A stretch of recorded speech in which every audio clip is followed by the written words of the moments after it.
Wajir County in Kenya's northeastern frontier is experiencing climate change in its most visceral form.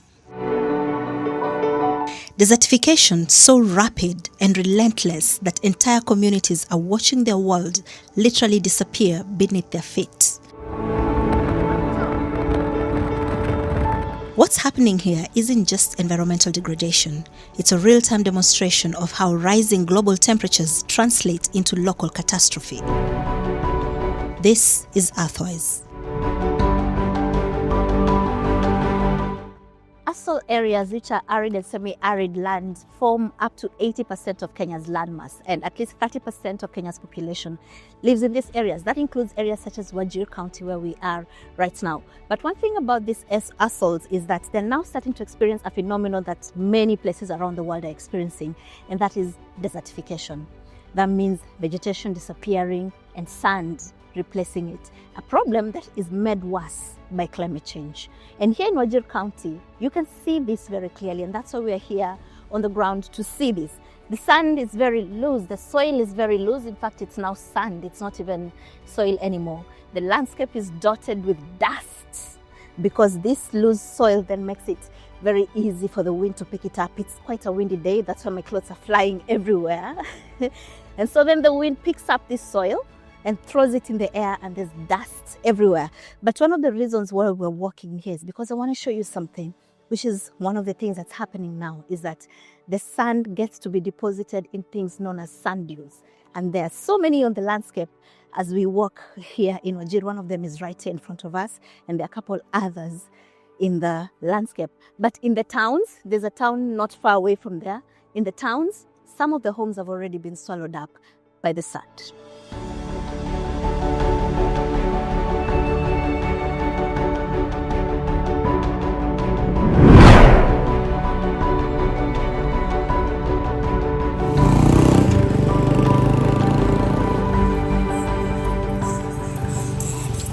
The sound comes fast in the darkness, the rhythmic scraping of metal against tarmac, a desperate symphony played out nightly on the streets of Wajir.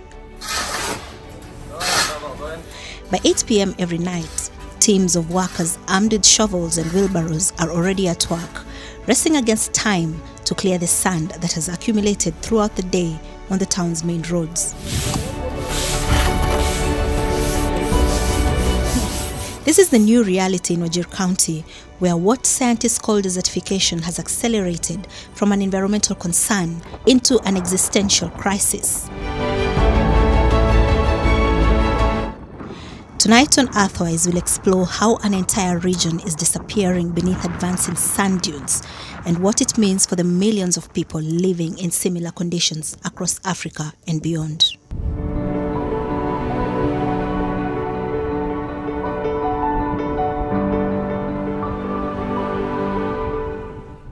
Look at that. This is one of the sand dunes that are forming all over the landscape in many parts of Wajir now. It looks like somebody dug a pit and then gathered the soil together, but that's not the case actually. That's usually one of the illustrations of desertification.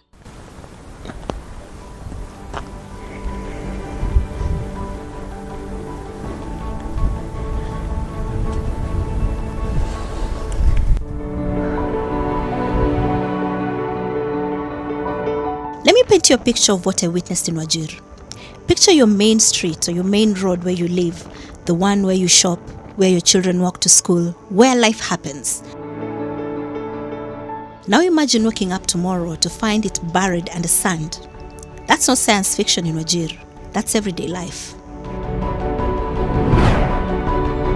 عرضة مارتي هرقبك لمونيقة قفعة wax kasta maarta way keenaysaa abaarta geedii dhirta dhulka ku yeeliyo naga suulisay maarta geedii inta dhulka ku yeelanay carradu soo socday naga duubmaan marka saameyn badan ay nagu haysaa carradan iyo dabeeshan faa'iido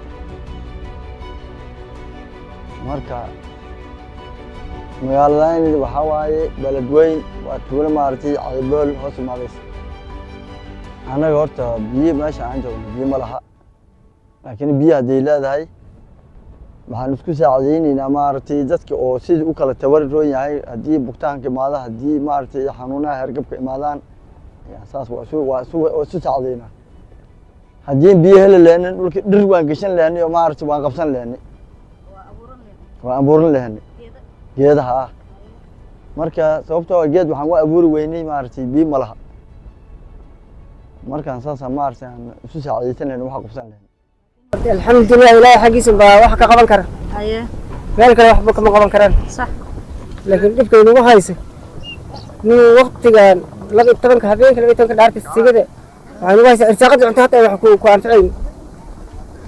You said even the food that we cook it's soiled every time and then. Hergab waqti meelaas ka yimaada qaanin oo maanta dhan ku hay. There is flu all the time. This? Flu. Yeah. Okay. أنا حجي وحلا أنا عاروني وحست ألجي وحست أزاقن ما تروح ألجي بابا. They have this skin rash.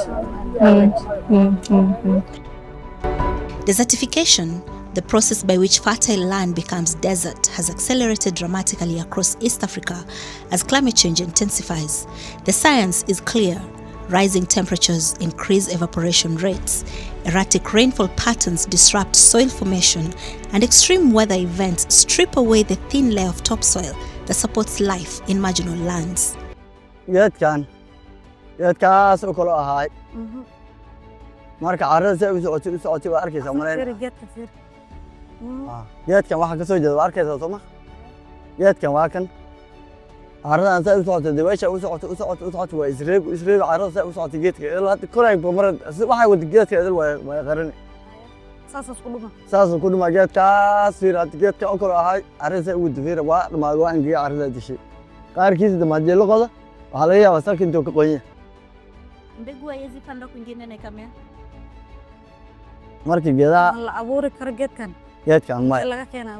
geedkan ma abuur ma asiga miri waa bixiyaa miriis dhulku way ku dhacaan waa baxan laakiin adii abuurhaan hadii la abuuraa la miri waa bixiyaa miriis hadii la abuuraa la kale inay baxaan waa dhici. When the sand dune buries this tree, it vanishes like that for good. Yeah. And how long does it take for the tree to be completely buried? It can take 3 months, 2 months, and it can be buried completely. Yeah. And is it usually a big tree that grows tall? Sometimes yes, sometimes no. Yeah. Sometimes it can be buried when it is still in the process of growing and young. In Wajir, these climate impacts converge with devastating precision. The Kenya Meteorological Department reports that 2024 marked another year of climate extremes, with significant rainfall variability creating severe flooding in some regions, while others, like northeastern Kenya, faced prolonged drought. Temperature records show consistent warming trends, with average temperatures rising 1.2 to 3 degrees above historical norms, a seemingly small increase that triggers cascading environmental collapse in fragile ecosystems. Combine that with rainfall so sparse that August averages just 0.1 inches of precipitation, and you have the perfect condition for what's happening. Soil literally turning to dust and blowing away. This is a plain land where most of the time there is sand dunes, dust, and people suffer in this place a lot. And there is a scarcity of water also. And most of the indigenous trees are buried by these sand dunes and dust. Most of the local NGOs around Wajir County, especially ALDEF Kenya, have tried its best to fight the effect of climate change. So this is a manifestation of climate change? This is a manifestation of climate change. Okay. Yes. Okay. What does, you know, the people who live in this area are predominantly pastoralists. Yes. And they keep herds and herds and herds of livestock. Even as we're coming here, we found huge herds of camels, huge herds of goats, huge herds of cows. Does that have anything to do with desertification? Does it exacerbate it anyway? Okay, fine. Yes, somehow. This is a place where we are pastoralist communities in this part of Kenya. And the larger the animals, The richer you are. the richer you are. Yeah. There is the more animals that are here, the lesser the grazing land. Because the number of animals are growing, the grazing land is becoming smaller. Yes. More so, the effect of climate change when it comes to this place is always has a problem when it comes to climate change. One, when it is raining, there's flash floods. When it's June and July and it's windy time, there are sunny dews and trees are buried. And when there's drought, they are economically flushed out completely. So there's no better side of this part of the country, kind of. Yeah. Climate change decimates the community. Climate regardless change of what it is. decimates the community completely. Yeah. So how big is this desertification problem in this county? It is extremely big. I can say when it comes to Wajir County, it's almost 80%. Already occupied by desertification? Yes, almost. Because most of the time, right now, we just had the rainy season, just some few months ago. Yes. And you can just witness what is going on right now. It looks like it has never rained. Yes. The wind, the winds, the dust, everything. It's always like this. Always, almost always like this.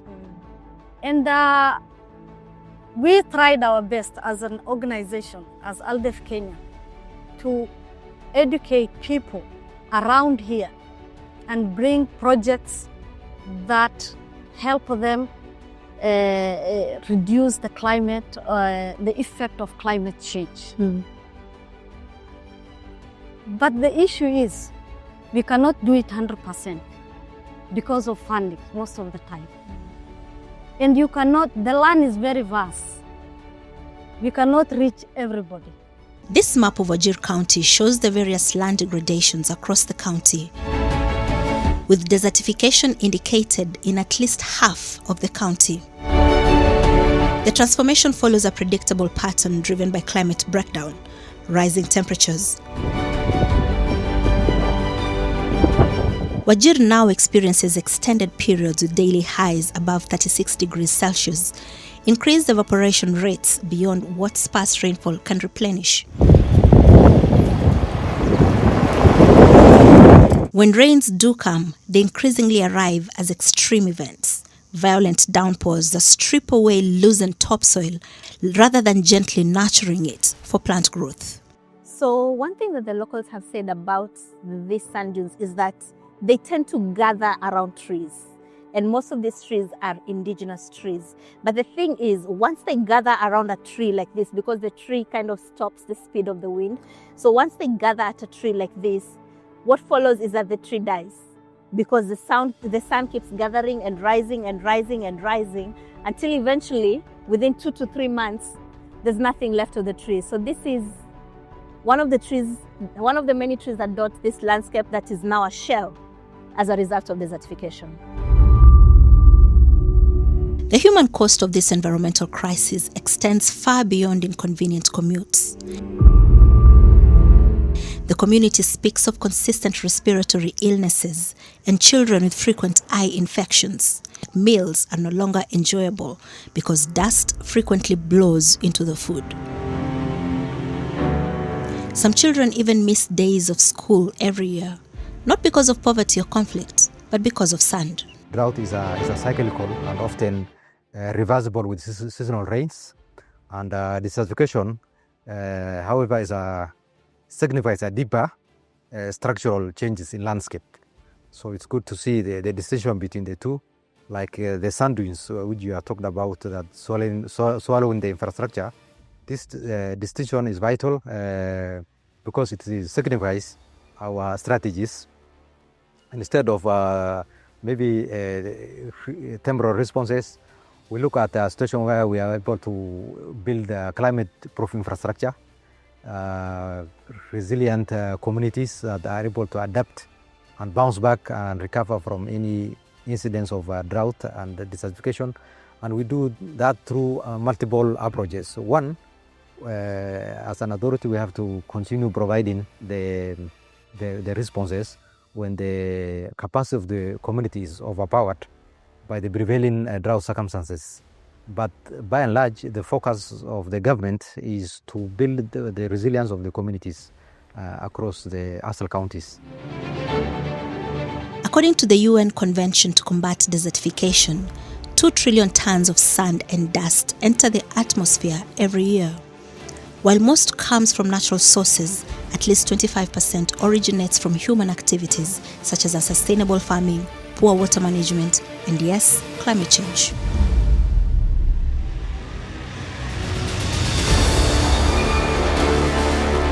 In Kenya alone, 80% of the land surface is vulnerable to desertification and drought. That land supports 30% of the population, half the country's livestock, and the wildlife that drives Kenya's crucial tourism industry. But here's what struck me most about my time in Wajir: the remarkable resilience of communities refusing to surrender to impossible odds. At the community level, at the household level, what are some of the things that they can do in order to protect themselves against the sand? They can do a lot. If this family, maybe they are wealthy, it depends on the livelihood of the family too. When you are putting prevention into everything, it needs resources. It's very unfortunate nowadays. They can plant trees in that hole and control this much desertification. Again, the situation is if there is water. Is there availability of water in that town so that they can control these typhoons? It is very hard, but we can give it a try. We have to shift gear from our response to resilience, and through our participatory disaster risk assessments, communities highlight their needs, and be it water infrastructure, sand dam construction, or livelihood diversification. We are promoting drought-tolerant crops, restocking of livestock in viable areas, training of pastoralists in non-agricultural income activities like beadwork, small-scale trade, sustainable production and livelihood approaches such as apiary, and also capacity building in terms of actually having what do you call drought resistant or tolerant livestock species such as the Gala goats, the black-haired sheep,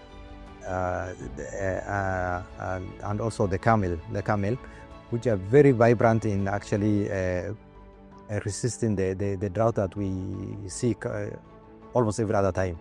So that's what we are doing, and also here in Wajir, we were able to actually invest in a number of water pumps, dams, pipelines, infrastructure, apiary and beekeeping production and promotion through our communities,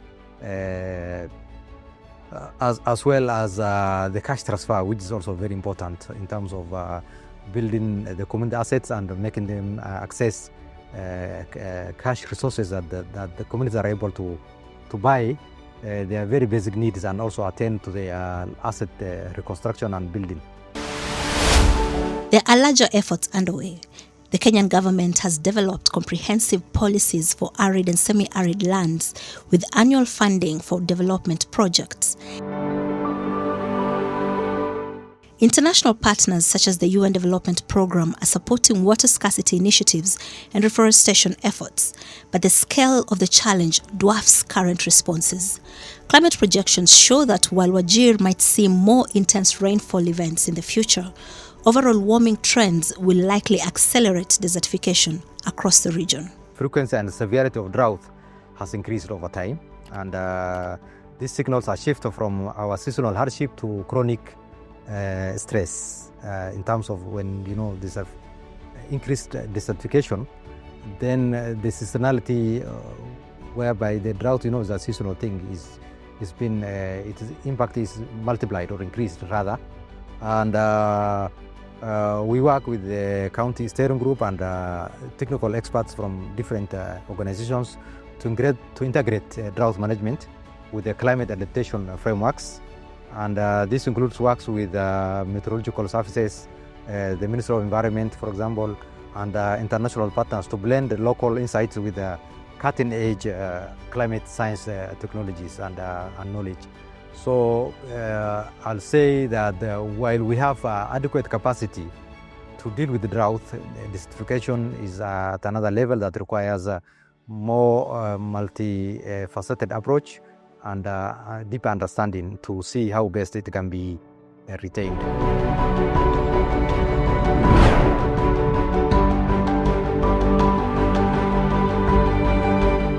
Walking on this sand and struggling to hold my clothes together in the strong winds, I couldn't escape the feeling that I was witnessing something more significant than a local environmental problem.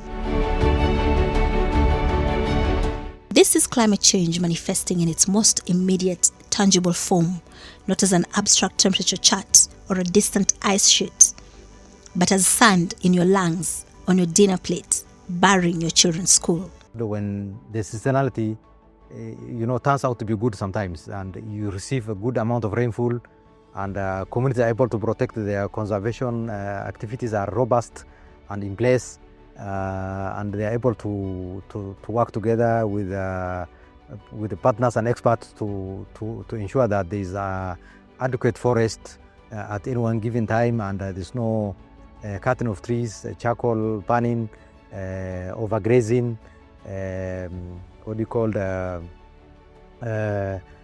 creating a climate that is conducive for encouragement of the desert or desertification for that matter. Because once a land becomes barren, it becomes too dry and it does not support any sustainable micronutrients and other necessary infrastructure that are important for rebuilding and restoring that particular rangeland.